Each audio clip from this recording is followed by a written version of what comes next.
जब तुम अपने साथ टाइम स्पेंड करोगे तब तुम्हें चीज़ें समझ में आने लगेंगी। अगर तुम्हारे दिन में कुछ भी हुआ जो ख़राब हुआ, जो सही हुआ, जो तुम्हें लगे कि इम्प्रूव करने की ज़रूरत है, खुद के साथ टाइम स्पेंड करके बैठते हो ना, तो आप किसी और को ब्लेम नहीं करोगे। तब आप खुद में देखोगे कि अच्छा यार, शायद मैंने ये गलत किया होगा, तो अब मैं इसको इम्प्रूव करूँ तो ये हो सकता है, और फिर आपको ये इम्प्रूवमेंट दिखेगी। स्टार्टिंग में इंट्रोडक्शन में कहा था क्लाइमेट एक्टिविस्ट टाइप वो भी हैं कि आपको क्लाइमेट को लेके इंटरेस्ट है, उसको काफ़ी इन्वॉल्व रहते हैं, तो उससे रिलेटेड कुछ बताएंगे? क्लाइमेट एक्टिविस्ट आई थिंक हम सब लोग को होना चाहिए, क्योंकि सबको ये अफेक्ट करता है। सिर्फ मुझे पर्सनली नहीं अफेक्ट कर रहा है, सिर्फ आपको पर्सनली नहीं अफेक्ट कर रहा है, एक गांव में जो रह रहा है उसको भी अफेक्ट कर रहा है, जो शहर में रह रहा है उसको भी अफेक्ट कर रहा है। तो पानी की प्रॉब्लम हो गई, लेट से बारिश नहीं हो रही है, ड्राउट नहीं हो रहा है, क्या है, क्लाइमेट चेंज का पार्ट है। और शहर में आप रह रहे हो, एयर पोल्यूशन हो रहा है, वाटर पोल्यूशन हो रहा है, नॉइज पोल्यूशन की तो बात ही नहीं करते हम लोग दिल्ली में, वो हो रहा है। तो आई थिंक इन सबको क्लाइमेट एक्टिविज्म का पार्ट होना चाहिए, सबको अवेक होना चाहिए क्लाइमेट चेंज को लेके। yes.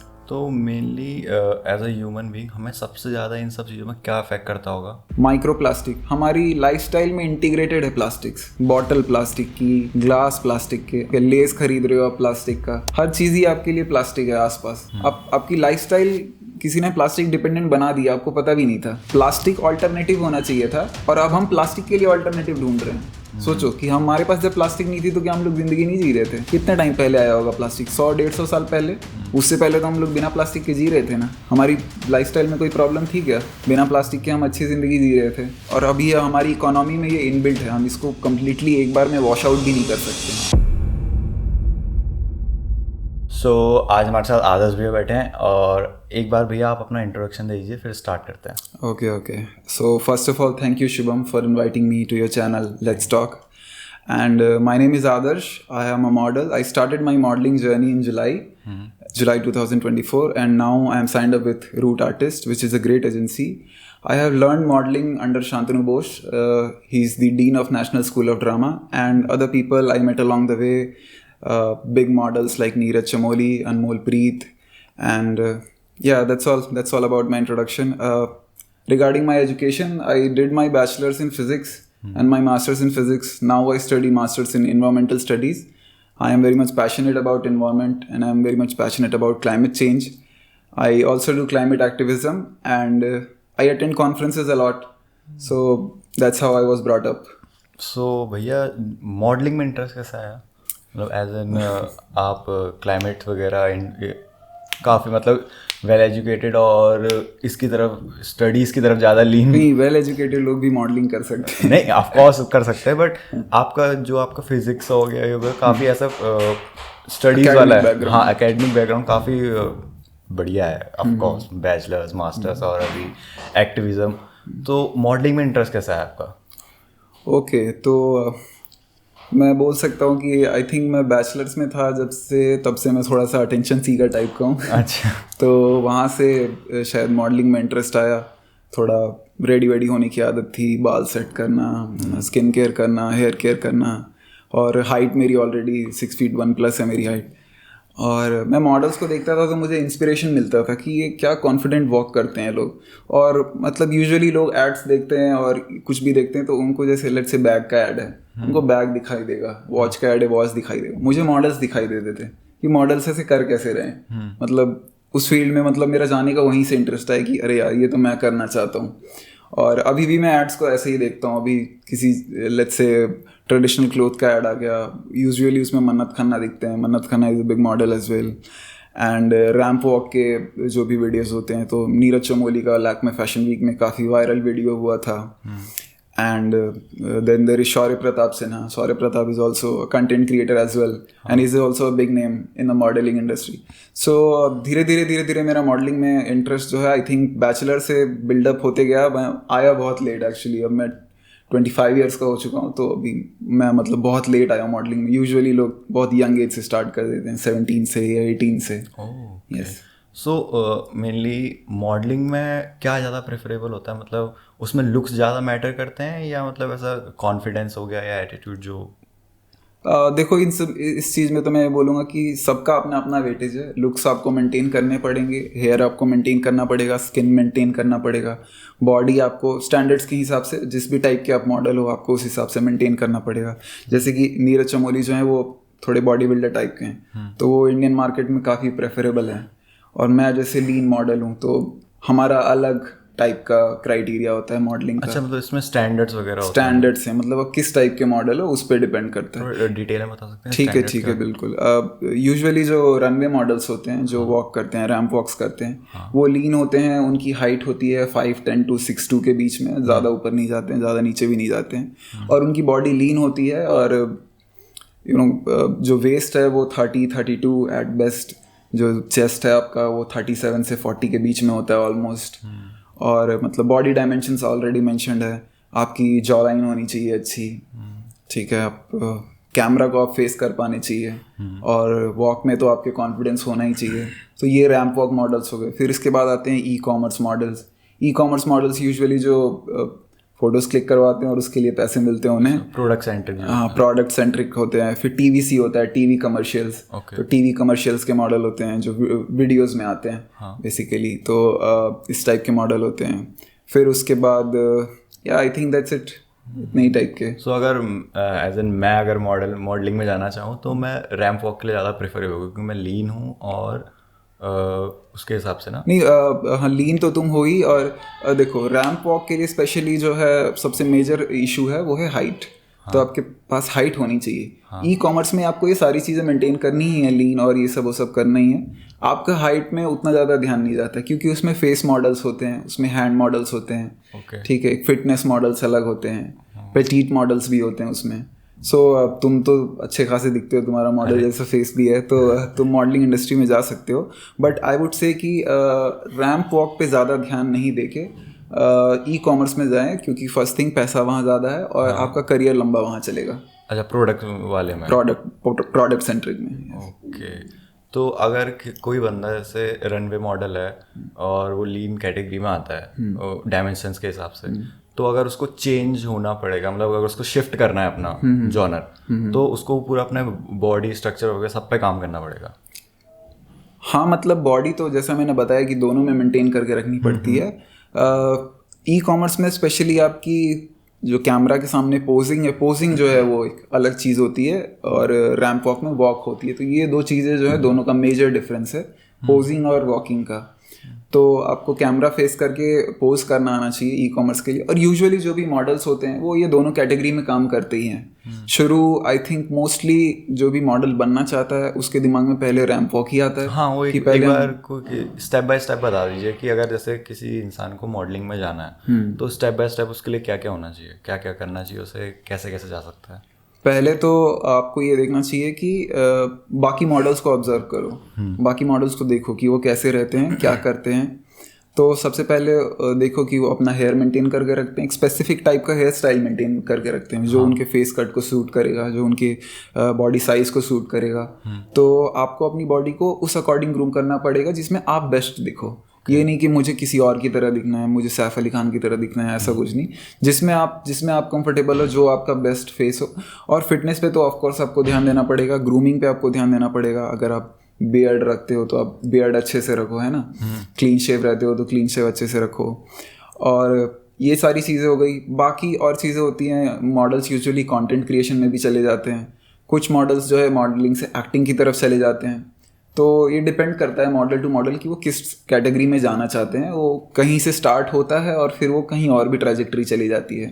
पर ये है कि जो मॉडल्स यूजुअली रैम्प वॉक से स्टार्ट करते हैं वो ई कॉमर्स में आते ही हैं। और फिर कुछ जो हैं, क्योंकि स्काउट्स होते हैं हर जगह, तो आप मॉडलिंग से फिर एक्टिंग में भी आप जा सकते हो अगर आप सही स्काउट को अप्रोच करोगे।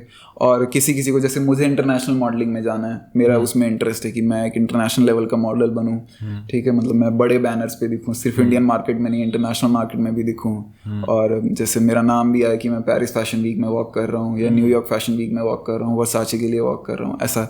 तो मेरे लिए ये है कि मैं इंटरनेशनल मॉडलिंग में जाना चाहता हूँ। किसी के लिए होता है कि वो एक्टिंग में जाना चाहता है, किसी के लिए कि वो अपना ब्रांड बिल्ड करना चाहता है, अपना एक फेस वैल्यू बनाना चाहता है, कंटेंट क्रिएशन करना चाहता है। तो ये तरीके हैं मॉडलिंग के। सो अभी जहाँ पर आप हैं वहाँ से अगर इंटरनेशनल मॉडल की जो जर्नी होगी उसमें क्या क्या चेंजेस आते हैं, क्या क्या करना पड़ता है? सबसे पहले तो आपके कॉन्टैक्ट्स जो हैं वो सही होने चाहिए। हाँ, इसमें कॉन्टैक्ट्स का रोल बहुत होता होगा। कॉन्टैक्ट्स का रोल बहुत है। बेसिकली कॉन्टैक्ट को एक्चुअली लोग बहुत नेगेटिव तरीके से देखते हैं, पर कॉन्टैक्ट रखना या बनाना कोई नेगेटिव चीज़ नहीं है। हाँ। क्योंकि अगर आपको लेट से जाना है किसी कंपनी में, लेट से मुझे लेट्स टॉक में आना है, तो मुझे पता होना चाहिए ना कि पीओसी कौन है, पर्सन ऑफ कांटेक्ट कौन है, लेट्स टॉक में मुझे आना है। तो बेसिकली उसी को आप कांटेक्ट नेटवर्किंग बोलते हो। अगर मुझे इंटरनेशनल जाना है तो कौन से स्काउट्स हैं जिनको मुझे अप्रोच करना है, कौन सी एजेंसीज है जिन्हें मुझे अप्रोच करना है, ठीक है, कौन से फोटोग्राफर्स हैं जो मुझे एक इंटरनेशनल लुक दे सकते हैं, मेरा पोर्टफोलियो लॉन्च कर सकते हैं। अच्छा, सो इंटरनेशनल जाने के लिए भी आपको कॉन्टैक्ट्स, या किसी भी फील्ड में जाने के लिए आपको कॉन्टैक्ट्स और आपके नेटवर्क जो है आप बिल्ड करो। ऐसा नहीं कि आपके पास होने चाहिए। लोगों को लगता है कि ऐसा पहले से ही होता है लोगों के पास, ऐसा नहीं है। जब मैं अपनी मॉडलिंग पाथ में जब मैं घुसा तो मैंने जून में, आई थिंक जून जुलाई में मैंने डिसाइड कर लिया था मॉडलिंग में जाऊँगा। और मेरा माइंडसेट बहुत क्लियर था कि मुझे इस बारे में बहुत ज़्यादा नहीं पता है, पर मुझे ये पता है कि मैं इसमें घुसूंगा तो मैं धीरे धीरे सीख जाऊंगा। सही लोग मुझे मिलेंगे, खराब भी मिलेंगे, खराब वालों को इग्नोर करो, सही लोगों से मिलते रहो और आपको फिर वो सही रास्ता दिखाएंगे और आप आगे जाओगे बहुत ज़्यादा।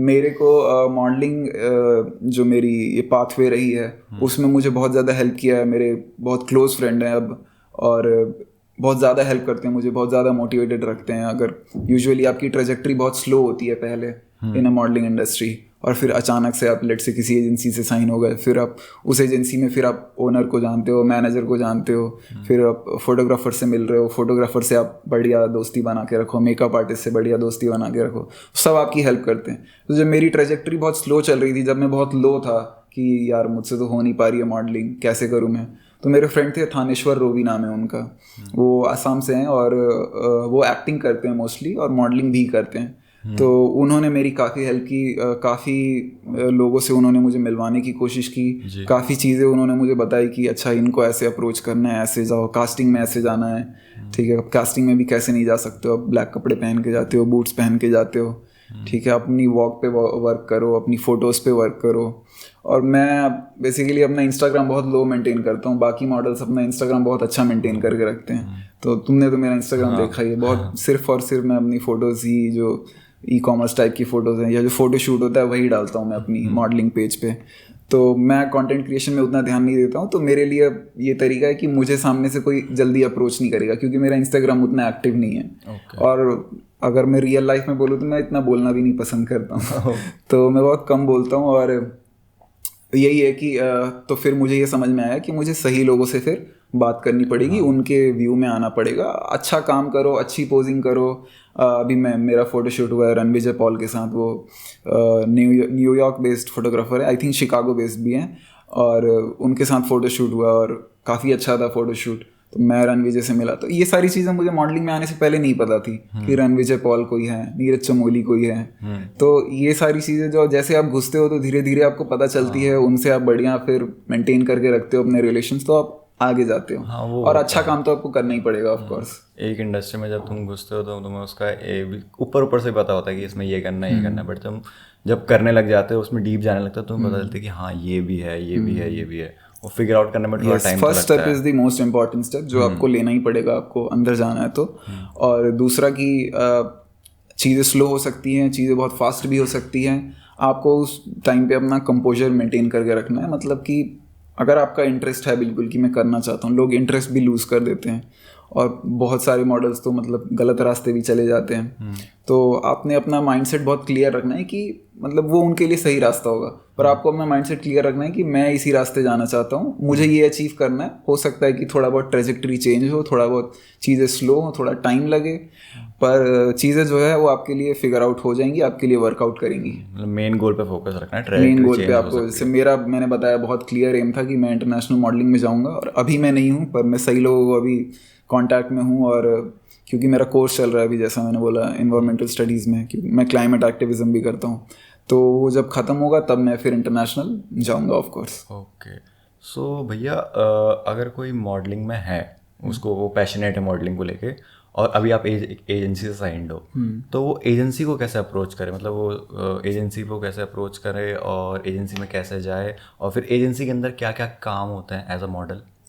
ओके, तो मैं स्टार्ट करूँगा। पहले तो जो भी एजेंसीज आपसे पैसा ले रही हैं, पहले तो आपको उनसे बच के रहना है, क्योंकि कोई भी जेन्युइन एजेंसी आपसे पैसे नहीं लेगी। कुछ एजेंसीज हैं बड़े लेवल पे जो पैसे लेती हैं मॉडल्स को लॉन्च करने के लिए, मैं उनका नाम नहीं लूँगा, पर मैं बोलूँगा अगर आपके अंदर पोटेंशियल है, आपको लगता है, अगर आपको लगता है कि अभी नहीं है पोटेंशियल, आप डेवलप कर लोगे, ये भी चीज़ है, तो भी आप जल्दबाजी में ये सारी गलती मत करना कि पैसे दे देना किसी को। एजेंसीज यूजुअली आपसे पैसे नहीं मांगती हैं। रूट आर्टिस्ट ने मुझसे कोई पैसे नहीं मांगे, मेरी एजेंसी है। और एजेंसीज की यूजुअली कास्टिंग होती है, या तो उनका वेबसाइट होता है, वेबसाइट पे एक फॉर्म होता है, उसके थ्रू आप अप्रोच करते हो। और बेसिक चीज़ आपको जो एजेंसीज के लिए मेंटेन करके रखनी है, आपको अपना फिगर और हेयर और ये सब तो मेंटेन करना ही है।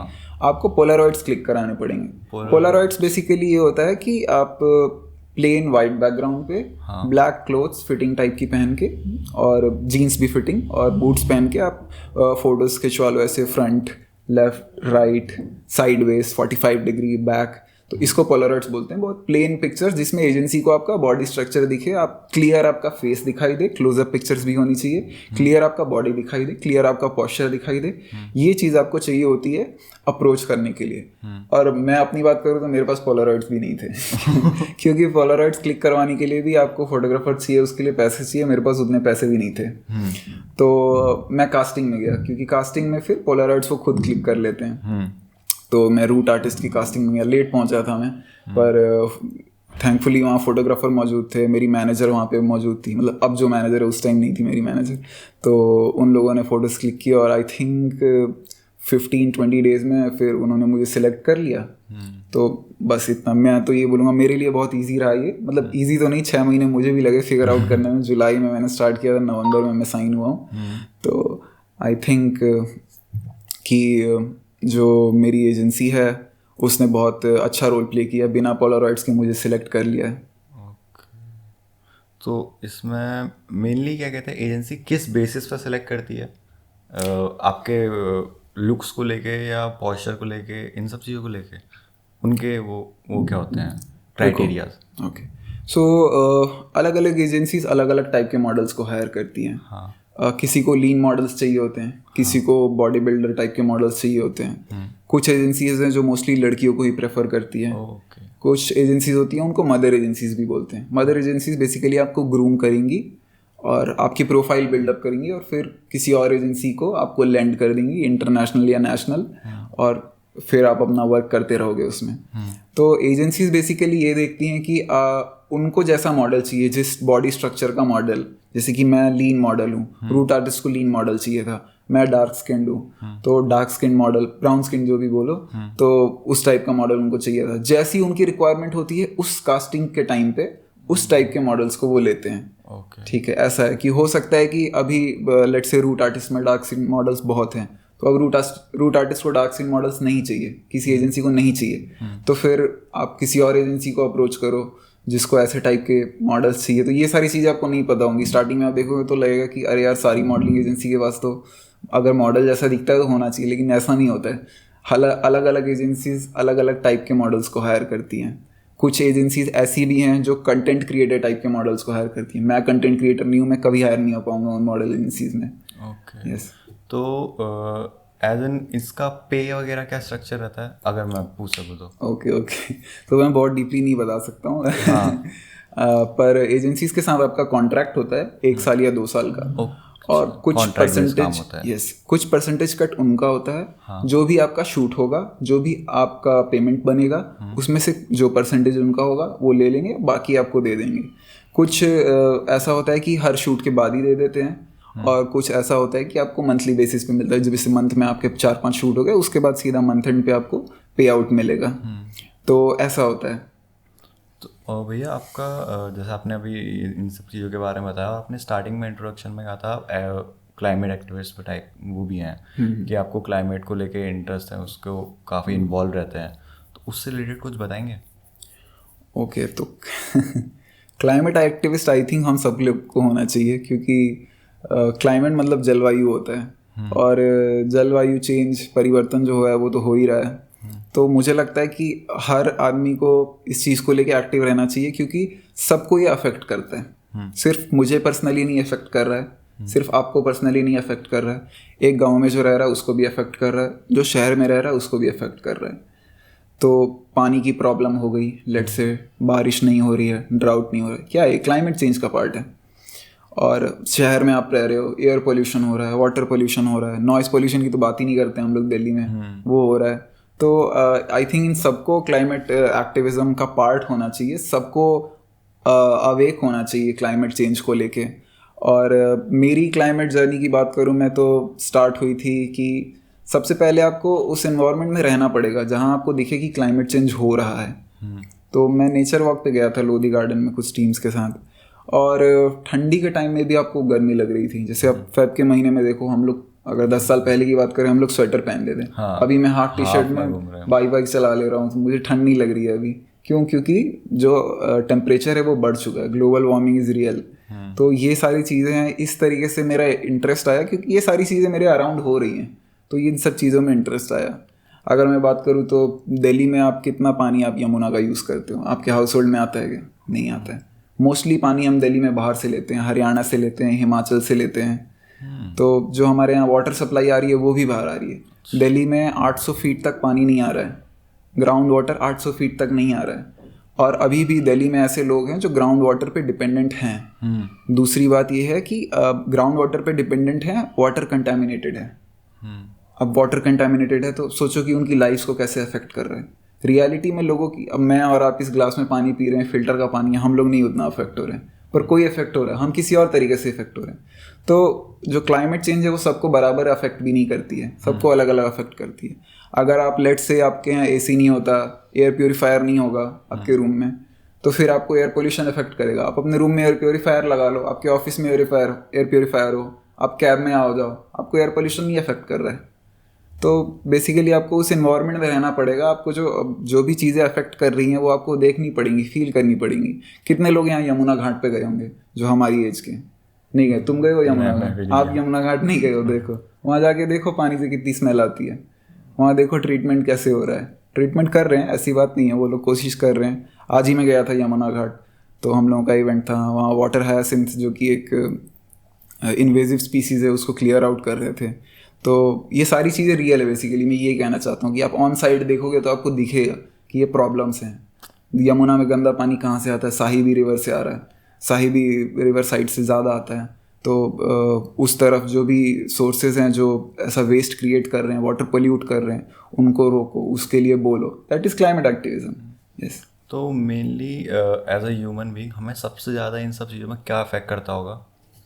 एज इन जैसे एयर पोल्यूशन इफेक्ट करता है सबसे ज़्यादा, वाटर पोल्यूशन करता है, या एज इन माइक्रो प्लास्टिक करता है? देखो ऐसे तो ये सारी चीज़ें ऑलमोस्ट इक्वली और बहुत इफेक्टिवली अफेक्ट करती हैं हमको। पर मैं बोलूँगा कि एक चीज़ जो सबसे ज़्यादा सबको अफेक्ट करेगी वो है एयर पोल्यूशन। ओके। क्योंकि लेट से खाना जो है वो आप बढ़िया खाना खरीद सकते हो, बढ़िया जगह से खरीद सकते हो। पानी खराब हो रहा है, आपने फ़िल्टर लगा लिया, आपके पास पैसे हैं, ठीक है। पर एयर का क्या करोगे आप?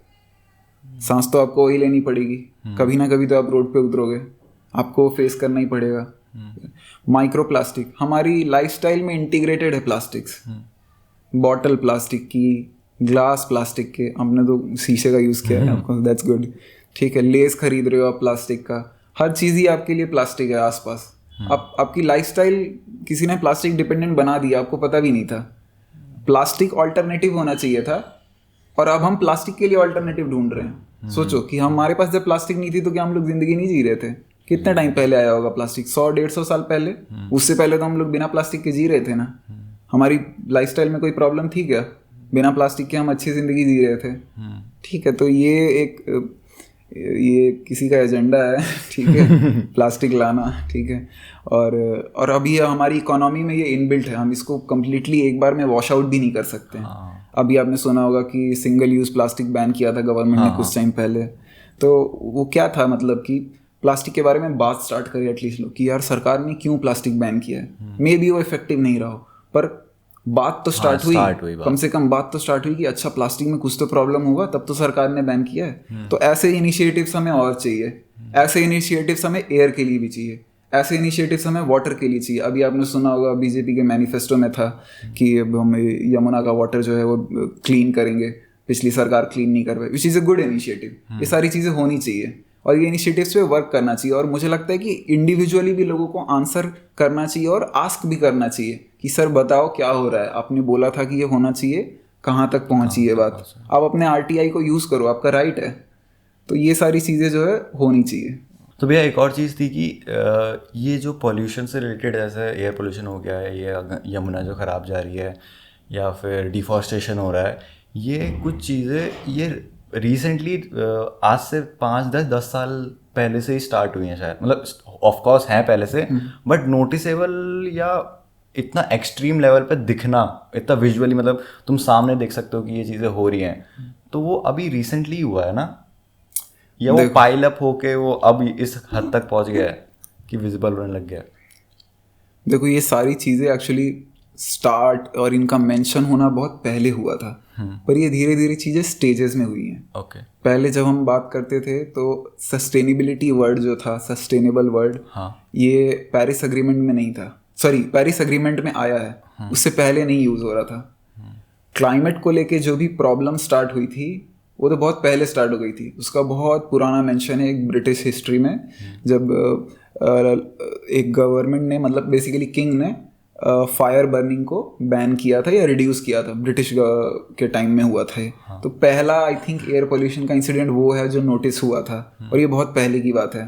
पर अगर मैं बात करूँ कि इसके बारे में बात कब स्टार्ट हुई, तो ये 5-10 साल पहले की बात नहीं है, ये बात है 1972 की। ये USA में स्टार्ट हुई थी और वहाँ पे 2 साइंटिस्ट थे, उनका नाम मुझे नहीं याद आ रहा है, पर आई थिंक एक का नाम बैरी था और Richard and Barry I think.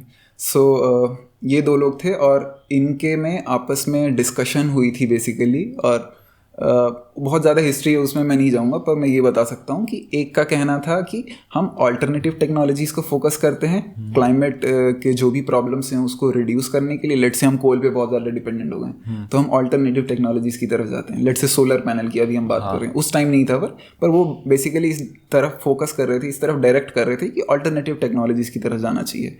और दूसरे कह रहे थे कि zero population growth. Zero population growth का मतलब ये है कि आपकी पॉपुलेशन बहुत ज़्यादा ग्रो हो चुकी है, बहुत ज़्यादा आप नेचर से एक्सट्रैक्ट कर रही है आपकी पॉपुलेशन, तो अब आपको इस पॉपुलेशन ग्रोथ को कम करना पड़ेगा अगर आपको नेचर पे लोड कम करना है तो, जो कि बहुत ज़्यादा ज़रूरी चीज़ है इंडिया के लिए स्पेशली, क्योंकि हम ऑलमोस्ट 145 करोड़ से हैं अभी, और हम बहुत ज़्यादा नेचर से यूज़ करते हैं, बहुत ज़्यादा चीज़ें एक्सट्रैक्ट करते हैं, बहुत ज़्यादा फूड वेस्टेज क्रिएट करते हैं। हाँ। अगर एक डेटा की मैं बात करूँगा तो वो डेटा ये बोलता है कि अभी जो आप खाना खा रहे हो, क्या अभी आपको ये खाना खाना चाहिए? आप जो है ये खाना जो आप खा रहे हो ये 5 साल आगे का खाना है जो अभी आप खा रहे हो। ओके। यानी कि आपने ऑलरेडी 5 साल अहेड का फूड रिसोर्स यूज कर लिया है।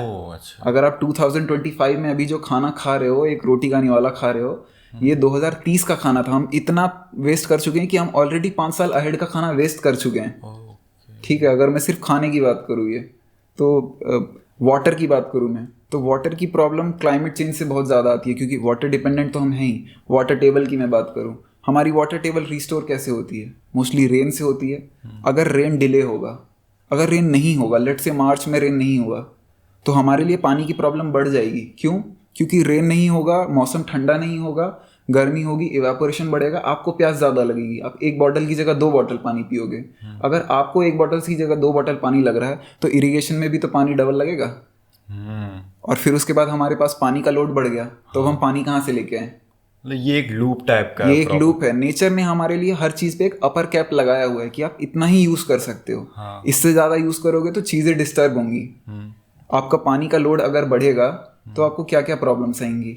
आपको पानी के लिए किसी और सिटी पे डिपेंडेंट रहना पड़ेगा। हाँ। सिंगापुर की अगर मैं बात करूँ, सिंगापुर म्यांमार पे डिपेंडेंट था पानी के लिए। सिंगापुर ने अपने सिस्टम डेवलप किया, अपना टेक्नोलॉजी डेवलप किया, उनके जो वेस्ट वाटर थे उनको उन्होंने क्लीन किया, और उसका नाम पता है क्या दिया? क्या? गेस करो। Waste water treatment plant type? नहीं, अगर ऐसा नाम देंगे तो लोग यूज़ नहीं करेंगे। उन्होंने उस वाटर का नाम दिया न्यू वाटर, और वो न्यू वाटर को ये जो फ्रेश वाटर्स हैं उसके साथ मिक्स करके यूज़ करते हैं।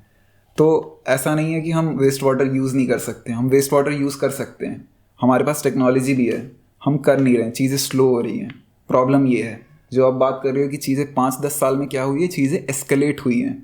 एस्केलेट, अगर मैं एस्केलेट की बात करूँ, अगर मैं बात करूँ क्लाइमेट चेंज की, अभी जो क्लाइमेट चेंज है वो सिर्फ पेड़ लगाने से कम नहीं होगा। अगर मैं ये काम 30 साल पहले करता, हम ये काम 30 साल पहले करते, तो हो सकता है क्लाइमेट चेंज रिवर्स हो सकता था। अच्छा, वो क्लाइमेट चेंज बेसिकली है क्या? ग्लोबल वार्मिंग 1.5 डिग्री सेल्सियस, हम अपने नॉर्मल टेम्परेचर से 1.5 डिग्री सेल्सियस ऊपर चल रहे हैं, जिसको हमें कम करना है। इसको बोलते हैं ग्लोबल वार्मिंग। इससे क्लाइमेट चेंज हमें रिवर्स करना था। तो इसके लिए अब सिर्फ पेड़ लगाने से काम नहीं चलेगा, हमें वो सारी चीज़ें जो हैं कम करनी पड़ेंगी जो नेचर को अफेक्ट कर रही हैं बुरी तरीके से। हमें नेचर से बहुत ज़्यादा नहीं लेना है, अब हमें नेचर से बहुत कम लेना है, उसको मैक्सिमम टाइम तक यूज़ करना है और उसको उसके बाद नेचर में देना है। तो अगर मैं बात करूँ एक चीज़ की, जैसे कि लूफा होता है, आप वो यूज़ करते हो बॉडी क्लीन करने के लिए, स्क्रब यूज़ करते हो? स्क्रब प्लास्टिक का होता है, चलो आप नहीं यूज़ करते, लोग करते हैं। स्क्रब प्लास्टिक का होता है, उसमें माइक्रो प्लास्टिक होता है। पहली बात तो आपकी बॉडी में माइक्रो प्लास्टिक लग रहा है, आपकी स्किन में रब होके जा रहा है, सबसे बड़ी प्रॉब्लम ये है। दूसरी बात, वो बायोडिग्रेडेबल नहीं है। पर अगर मैं बात करूँ हमारी कंट्री की, हमारी कंट्री में हम लोग पहले लूफा यूज़ करते थे। लूफा पता है आपको क्या है? वही होता है बॉडी क्लीन करने के लिए। आपको पता है क्योंकि आप उत्तराखंड से बिलोंग करते हो, मैं बिहार से बिलोंग करता हूँ, पर दिल्ली में लोगों को लूफा नहीं पता होगा क्या है। और लूफा को एज अ स्क्रब यूज़ किया जाता है, लोग करते भी नहीं होंगे अगर पता भी होगा तो। अब कंपनीज बेच रही हैं लूफा को, अब ये एक प्रॉफिटेबल बिजनेस बन गया है। इंडिया से लूफा जो है बाहर जा रहा है, लोग बेच रहे हैं। तो हमारे सिस्टम में, हमारे इंडिया के कल्चर में सस्टेनेबल चीज़ें पहले से थी, हमने उन पे ध्यान देना बंद कर दिया, हमने वेस्ट की चीज़ों पे ध्यान देना ज़्यादा कर दिया। हमारे यहाँ जो फेस्टिवल्स होते हैं वो कल्चरली ओरिएंटेड होते हैं। अगर मैं छठ पूजा की बात करूँ, उसमें हम किसकी पूजा कर रहे हैं? नेचर की, सन की, वाटर की, ठीक है, लैंड्स की पूजा कर रहे हैं हम लोग।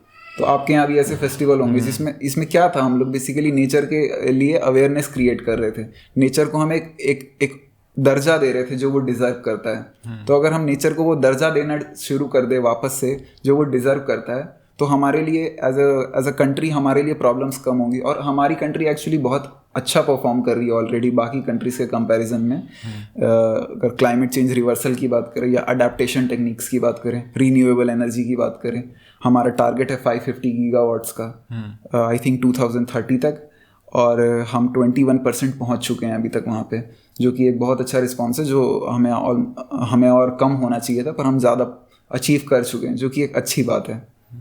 तो आपके अकॉर्डिंग जितना मतलब आपने पढ़ा है, जितना आप इन चीज़ों को रिसर्च करते हो, जितना इसमें एक्टिवली देखते हो, आपके अकॉर्डिंग बताना कि ये चीज़ें रिवर्स हो सकती हैं, अभी इतनी एक्सकेलेट हो गई हैं कि रिवर्स ना हो पाए, या हम इसको वापस से ठीक कर सकते हैं, रिवर्स कर सकते हैं? हम अभी भी रिवर्स कर सकते हैं, ये मैं आपको बोल सकता हूँ बिल्कुल दावे के साथ। मैं आपको एक केस स्टडी बता दूंगा। क्या आपको लगता है कि एक माइन बंद हो सकती है? जो माइन, जहाँ जंगल होती थी पहले, फिर वहाँ माइन खोल दी, वापस जंगल आ सकता है अगर आपने बहुत ज़्यादा माइनिंग कर दी है वहाँ पे? पर माइनिंग रिवर्स हुआ है यहीं दिल्ली में। बदरपुर का केस, बदरपुर में ओपन माइंस होते थे। आज से 30 साल पहले आई थिंक वहाँ पे माइनिंग बंद कर दी गई थी बदर के लिए। बदर कंस्ट्रक्शन में यूज़ होता है, ठीक है, ये आपको पता होगा। तो वो माइंस फिर खुली छोड़ दी थी। अब माइंस खुली छोड़ने से क्या हुआ था, इकोसिस्टम तो वहाँ का डिस्टर्ब हो ही चुका था, जो कि हमारी रेंज है, अरावली रेंज में हम लोग आते हैं, तो इकोसिस्टम डिस्टर्ब हो चुका था। और वहाँ पे एक चीज़ होती है जिसको बोलते हैं माइक्रोब्स, जो सॉइल में होते हैं। वो सबसे मतलब लास्ट चीज़ होती है इकोसिस्टम के वहाँ पे प्रेजेंस की। वहाँ माइक्रोब्स भी नहीं बचे थे, जो कि मिट्टी के बिल्कुल नीचे रहते हैं। वो पेड़ों को बनने में और बड़े होने में हेल्प करते हैं, सॉइल को मिक्स करने में हेल्प करते हैं। माइक्रोब्स नहीं बचे थे। पर हमारे जान पहचान के प्रोफेसर हैं, professor Radhe Shyam, Delhi university MSc environmental studies में पढ़ाते हैं वो, और उन्होंने एक दूसरे प्रोफेसर की टीम के अंडर काम किया और उन्होंने रिवर्स किया। आज वो बदरपुर माइंस बंद हैं, वहाँ पे अरावली के जो भी स्पीशीज़ थी वो वापस आ गई हैं। जो भी वहाँ पे छोटे मोटे जो भी जंगल था, श्रब्स जो भी होते हैं वहाँ पे उस रेंज में, वो वापस आ गए हैं। वहाँ की नेचुरल हैबिटेट वापस आ गई है और ये आ सकती है। मैं आपको ये एग्जांपल देके ये बताना चाह रहा हूँ कि माइंस आप बंद कर सकते हो, लेकिन मेरा ये कंसर्न है कि अब आप ऑलरेडी बहुत ज़्यादा माइंस खोल चुके हो, अब और मत खोलो, क्योंकि उसका कॉस्ट बहुत ज़्यादा लगता है, गवर्नमेंट पे लोड बहुत ज़्यादा लगता है, रिसर्च बहुत ज़्यादा लगती है। देखो आप, यमुना हम रिवर्स नहीं कर पा रहे, कितना मुश्किल हो रहा है हमारे लिए, हम करेंगे भी, हम कर सकते हैं, पर वो हमारे लिए कितना कॉस्टली होगा, हमें कॉस्ट को ध्यान में रखना पड़ेगा, है ना। अगर मैं बोलूँगा आपको कि आप प्लास्टिक टूथब्रश से बैम्बू टूथब्रश पे चेंज करो, तो आप देखोगे भाई कि मुझे प्लास्टिक का टूथब्रश 30 रुपये का पड़ रहा है, बैम्बू वाला 50 का पड़ रहा है, क्यों लूँ मैं बैम्बू का। तो आपको कॉस्ट भी रिड्यूस करना पड़ेगा, तभी लोग उसको अडेप्ट कर पाएंगे। हाँ, सो रिवर्सेबल है, बट इसमें मेन कॉज क्या होता होगा? मतलब अगर रिवर्सेबल है, इतने इफेक्ट्स दिख रहे हैं कि ये इतनी चीज़ें ख़राब कर रहा है, तो ये लोग कर क्यों नहीं रहे वापस ठीक? क्योंकि ये लोगों ने नहीं खराब किया, पहली बात तो ये। लोगों पे हम बर्डन नहीं डाल सकते कि आप जो है प्लास्टिक ज़्यादा यूज़ कर रहे हो, आपका जो कार्बन फुटप्रिंट है वो ज़्यादा है। आपने तो नहीं किया खुद, आपको तो मैंने प्लास्टिक की पेन नहीं दी जी जी, किसी ने, किसी और ने प्लास्टिक की पेन बनाई है, किसी और ने प्लास्टिक की चीज़ें बनाई हैं। जो लोगों ने बनाई हैं, जो इससे प्रॉफिट कर रहे हैं, उन्होंने ये प्रॉब्लम क्रिएट की है, हमने नहीं किया। अब वो बोलेंगे कि हम तो जी डिमांड सप्लाई पे काम करते हैं। पब्लिक की डिमांड थी तो हमने सप्लाई किया, आपकी कंट्री की डिमांड थी ऑयल की, हमने ऑयल सप्लाई किया। तो पर हम अपना अगर इनटेक कम करें, अगर हम अभी भी बोले कि नहीं जी हम प्लास्टिक की बोतल नहीं लेंगे, हम तो अपनी कॉपर की बोतल से पियेंगे, तो अगर आप पर्सनल लेवल पे ये चीज़ें कर पाओ और ये लार्ज स्केल पे हो पाए, तो कंपनी नहीं बनाएगी। अगर उनको वो प्रॉफिट नहीं करेगा तो वो नहीं बनाएंगे। आप उस चीज़ों को टारगेट करो, जो लोग रिस्पॉन्सिबल हैं, आप उन पे आप वो डालो अकाउंटेबिलिटी। अगर आप उस सही चीज़ के लिए अगर आप फाइट करोगे ना, तो फिर आपकी सरकार भी आपको सपोर्ट करेगी। क्यों भाई, सरकार को भी तो आखिर उसमें रहना है, सरकार में पावर में रहना है। अगर आपकी लोग डिमांड करेगी कि मुझे साफ हवा साफ पानी चाहिए, जैसे यमुना के केस में हो रहा है, तो सरकार अपने मैनिफेस्टो में डालेगी, वो सरकार उस पर काम करेगी बाकायदा, भले ही उसमें ज़्यादा पैसा लगे, वो काम करेगी। आप उस चीज़ को एजेंडा बनाओ तो वो चीज़ें काम करेंगी। जो लोग रिस्पॉन्सिबल हैं उनको रिस्पॉन्सिबल होल्ड करो, ठीक है। तो भैया जैसे आप क्लाइमेट को लेके इतने पैशनेट होके हो, और क्या क्या इंटरेस्ट है आपके, और क्या क्या हॉबीज़ हैं आपकी जिन चीज़ों को लेके आप इतने पैशनेट हो? ओके वैसे तो मैं फुटबॉल बहुत खेलता हूँ, और मैं स्कूल टीम से कॉलेज टीम से खेल चुका हूँ। ऑलमोस्ट 12 या 13 साल हो चुके होंगे। मैंने 8th क्लास में स्टार्ट किया, आई थिंक 2012 में, और हाँ 13 साल हो गए अब खेलते हुए।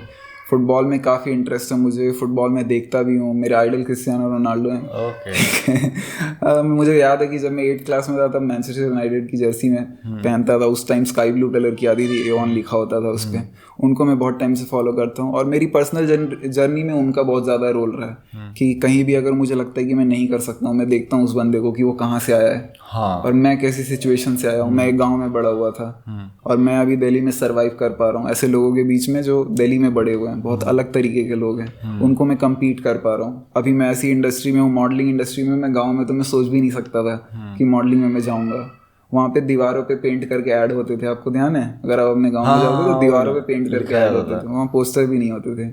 तो मेरे जर्नी में क्रिस्टियानो रोनाल्डो बहुत ज़्यादा है। और मेरे बाकी इंटरेस्ट है, पब्लिक स्पीकिंग मुझे थोड़ी बहुत पसंद है।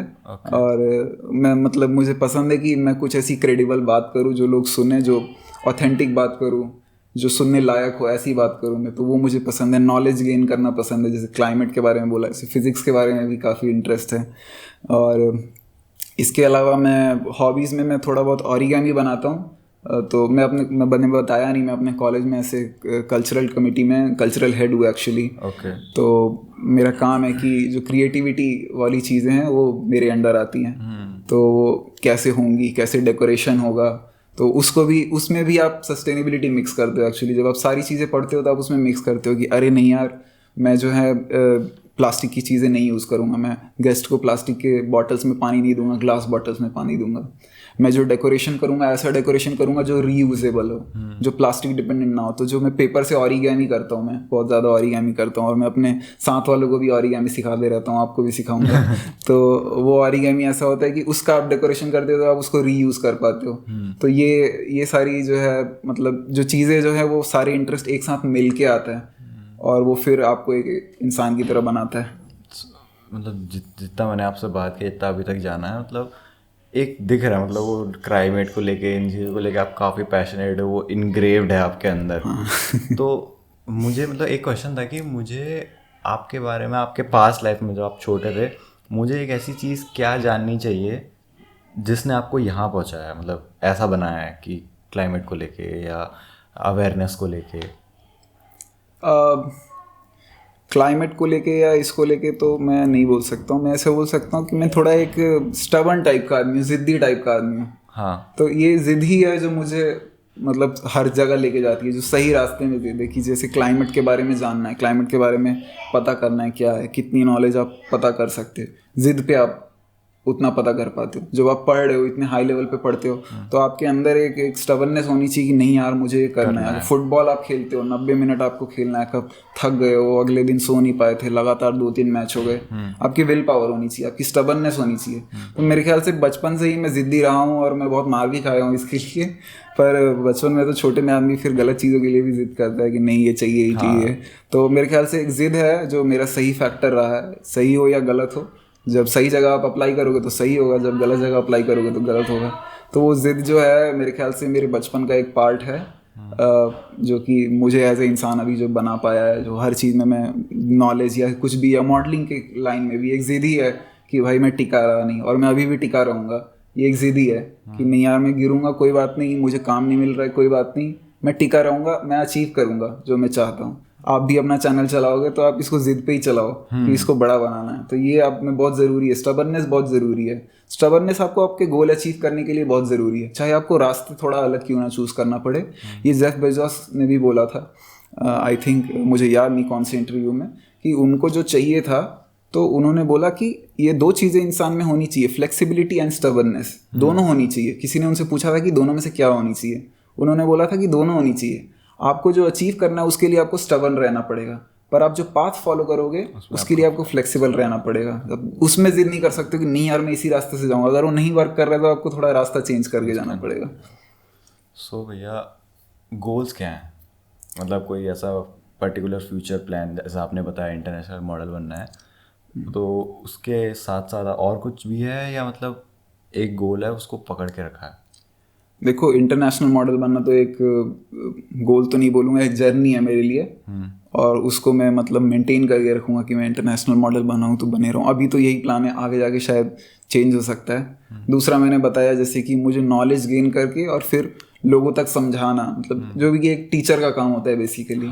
मेरे दिमाग में ये भी आता है बहुत ज़्यादा कि मैं यहाँ से गांव चले जाऊँ अपने कुछ टाइम बाद, और फिर मैं वहाँ के लोगों को पढ़ाऊँ लिखाऊँ जो वो लोग नहीं पढ़ पाते हैं, जो उनकी समझ से थोड़ा ऊपर है। वो सारी चीज़ें मैं उनको समझाऊँ, क्योंकि मुझे अगर इतनी ज़्यादा भगवान ने और मेरे फैमिली ने पावर दी है कि मैं इतना नॉलेज गेन कर पा रहा हूँ, या जो भी मैं गेन कर पा रहा हूँ, मैं बहुत ज़्यादा तेज़ नहीं हूँ, मैं ये नहीं बोल सकता हूँ, और जो भी मैं गेन कर पा रहा हूँ अगर मैं वो सही तरीके से डिसिपेट कर पाऊँ, लोगों को समझा पाऊँ, मेरे बोलने से, मेरे समझाने से, मेरे करने से अगर एक भी लाइफ इम्प्रूव हो रही है तो आई थिंक कि मेरा ज़िंदगी जो है वो सफल रहेगा। तो ये मेरा गोल है कि मैं लोगों की लाइफ में जो है पॉजिटिव चेंज ला पाऊँ। काफ़ी इंटेंस था ये, और ख़ासकर मुझे और चीज़ों के बारे में तो नहीं, बट मैं काफ़ी फैसिनेट हुआ एक क्लाइमेट वाले पॉइंट को लेके, जो आपने मुझे ये चीज़ें बताई ये ठीक हो सकती हैं, या वो बदरपुर वाली माइंस के बारे में मुझे आइडिया नहीं था कि इरिवर्सिबल है। मतलब मैं जितना मैं जानता हूँ, मेरे को लग रहा था कि हाँ हमने वो पॉइंट पार कर दिया है कि अब नहीं हो सकता, अब हम कम कर सकते हैं, बट वो पहले जैसा ठीक नहीं हो पाएगा। ये वो जानने का मुझे वो काफ़ी इंटरेस्टिंग पॉइंट लगा मुझे। तो भैया लास्ट सेगमेंट में आ गया हूँ अपने पॉडकास्ट के, और मैं हर किसी से पूछता हूँ, तो आपसे भी पूछूंगा कि एक कोई ऐसी चीज़ बता दीजिए जो मैं चेंज कर सकूँ इम्प्रूव होने के लिए, पर्सनली भी या फिर पॉडकास्ट के लिए। क्यों मैं इम्प्रूव करना चाहता हूँ, तो मैं हर किसी से जानना चाह रहा हूँ ना, हर किसी का पर्सनली तो मैं तुमको इतना जानता नहीं हूँ कि तुम्हारे में क्या कमी है या क्या प्रॉब्लम्स हैं, पर मुझे जैसा लगता है तुम्हें थोड़ा कॉन्फिडेंट होने की ज़रूरत है। आई थिंक अगर तुम फेक कॉन्फिडेंस नहीं, रियल कॉन्फिडेंस जो कि तुम्हें खुद को देख के ही आएगी, खुद को रिफ्लेक्ट करके, खुद को शीशे में देख के, शीशे में मतलब खुद को देखना कि मैं किस टाइप का आदमी हूँ, मुझ में क्या कमी है, मैं क्या चेंज कर सकता हूँ। जब तुम वो कर पाओगे, क्योंकि मैं ये करता हूँ, मैं डेली शीशे में अफर्मेशन प्रैक्टिस करता हूँ 3 मिनट, मैं अपनी कमियों को एक्सेप्ट करता हूँ, मैं अपनी अचीवमेंट्स को एक्सेप्ट करता हूँ। जब तुम ये कर पाओगे तब तुम रियलिटी में कॉन्फिडेंट हो पाओगे।